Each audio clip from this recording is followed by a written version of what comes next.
नमस्कार दोस्तों, आपका स्वागत है एक नई खबर के साथ।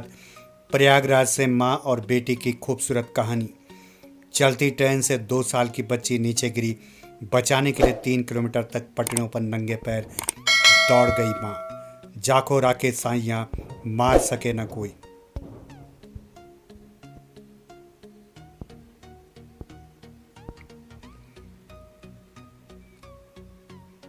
वो कहते हैं ना कि जाखो राखे साइयां, मार सके न कोई।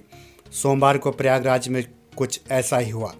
यहाँ चलती ट्रेन से 2 साल की एक बच्ची नीचे गिर गई। चैन पुलिंग करके ट्रेन रुकवा कर उसे बचाने के लिए उसकी मां 3 किलोमीटर तक पटरियों पर दौड़ लगाती रही। जब बच्ची सही सलामत मिली तो मां की जान में जान आई। गनीमत थी कि ट्रेन से गिरने के बाद भी बच्ची को ज़्यादा चोट नहीं आई। हालांकि जिसने भी यह देखा वह दंग रह गया। मां का पल्लू पकड़कर खड़ी थी, झटका लगा और गिर गई। मानिकपुर के इंदिरा नगर की रहने वाली माया देवी को उसके पति ने मार पीट कर घर से निकाल दिया। वह ट्रेनों में झाड़ू लगाकर लोगों से पैसा मांगती है और अपना गुजारा करती है। 2 साल की बेटी मीनाक्षी को भी साथ रखती है। सोमवार को माया अपनी बेटी मीनाक्षी को लेकर मानिकपुर स्टेशन से गोदान एक्सप्रेस में झाड़ू पोछा करने के लिए ही चढ़ी थी। मीनाक्षी अपनी मां का पल्लू पकड़कर ट्रेन के दरवाजे के पास ही खड़ी थी। ट्रेन जसरा से जैसे आगे बढ़ी, मनकवार गांव के सामने ट्रेन में झटका लगा और मीनाक्षी नीचे गिर गई। नंगे पांव की बेटी के लिए पट्टियों पर दौड़ लगा दी। बेटी के लिए बदहवास होकर माया बोगी में चीखने लगी, अरे मेरी बेटी नीचे गिर गई, ट्रेन रोको, ट्रेन रोको। इससे बोगी में हड़कंप मच गया। ट्रेन जिस स्पीड में थी किसी को कुछ भी सूझ नहीं रहा था। तभी किसी ने कहा चैन पुलिंग करो। भागकर माया चैन पुलिंग करने की कोशिश करने लगी। कुछ वेंडरों ने उसकी मदद की। रुकते रुकते ट्रेन हादसे वाली जगह से करीब 3 किलोमीटर दूर इरादतगंज रेलवे स्टेशन तक पहुंच गई। लेकिन जैसे ही ट्रेन रुकी, बदहवास माया ने नंगे पांव ट्रेन की पटरियों में दौड़ लगा दी। जब तक मां पहुंची तब तक दूसरी मां ने बचा ली थी जान। जिस जगह बच्ची ट्रेन से नीचे गिरी वहीं पास में मनकवार गांव की आरती पटेल भी थी। बच्ची को पट्टी पर गिरते देख वह तुरंत उसके पास पहुंच गई। उन्होंने बच्ची को उठाया और इलाज के लिए घर लेते गई। बच्ची के सिर से खून निकल रहा था और वो बेहोश हो गई थी।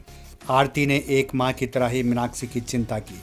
पूर्व प्रधान की मदद से वह बच्ची को डॉक्टर के पास ले गई और उसका मरहम पट्टी करवाया। इंजेक्शन लगाने के बाद बच्ची को होश आया। दौड़ने में मां की सांसें उखड़ रही थी, लेकिन पैर नहीं थमे।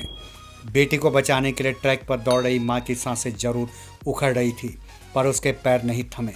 नजरें तो बस बेटी को ढूंढ रही थी। दौड़ के बीच उसे पैर में लग रही ठोकरों का भी होश नहीं रहा। उसे नहीं पता था कि कितनी दूर उसकी बेटी गिरी है। बस अंदाजे से बेटी को ढूंढती और भागती जा रही थी। पट्टी पर पत्थर से ठोकर खाकर 2 बार गिरी भी। पैर से खून बहने लगा था, पर वो रुकी नहीं, बदहवास भागती रही। काफ़ी दूर निकलने के बाद उसे रेलवे ट्रैक पर भीड़ दिखाई दी। वहां पहुंचते पहुंचते वह बेदमसी हो गई। उसे हैरान परेशान देख लोगों ने पूछा, क्या हुआ है, तुम भाग क्यों रही हो? हाँफते हुए उखड़ती सांसों के साथ, साहब कुछ देर पहले ही मेरी बेटी यहीं ट्रेन से नीचे गिर गई थी। अच्छा, वो तुम्हारी बेटी है? जी मेरी है। क्या हुआ उसे? मेरी बच्ची ठीक तो है ना? आप लोग कुछ बोलते क्यों नहीं? कहाँ है वो? एक बुजुर्ग ने बोला, घबराओ मत, तुम्हारी बच्ची जिंदा है, घायल हो गई है, उसे डॉक्टर के पास लेकर गए हैं, इलाज हो रहा है। रेलवे किनारे उगी घास की वजह से बची जान। जिस स्पीड में ट्रेन थी बच्ची का बचना मुश्किल ही नहीं, नामुमकिन था। आरती ने बताया कि बारिश के कारण रेलवे किनारे बड़ी बड़ी घास उगाई है। बच्ची छिटक कर उसी घास पर आकर गिरी, जिससे उसे बहुत ज़्यादा चोट नहीं आई। बच्ची के सिर में हल्की चोट आई थी, बस वह सहम गई थी। गांव वालों ने माँ बेटी को भोजन करवाया और उसकी कुछ आर्थिक मदद भी की।